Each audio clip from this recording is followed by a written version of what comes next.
কঙালীৰ আগমনে অসমৰ ঘৰে ঘৰে জ্বলিলে তুলসীৰ তলত আশাৰ চাকি। শ্ৰম প্ৰতিদানৰ মূল্যৰ কামনাৰে আই অসমীৰ কৃষক পুত্ৰ আজি।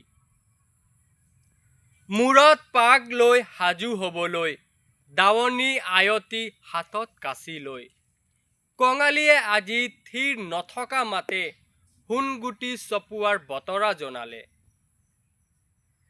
প্ৰাত নিয়ৰৰ প্ৰতিটো চেঁচা টোপালে ধাননিৰ ৰূপক মুকুতা মণিৰে সজিলে। গধূলি বেলাত পথাৰত সেৱা কৰি সকলোৱে শস্যৰ সৎগতিৰ কামনা কৰিলে।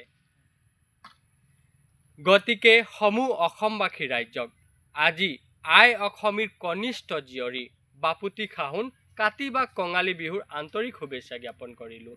ধন্যবাদ। জয় আই অসম।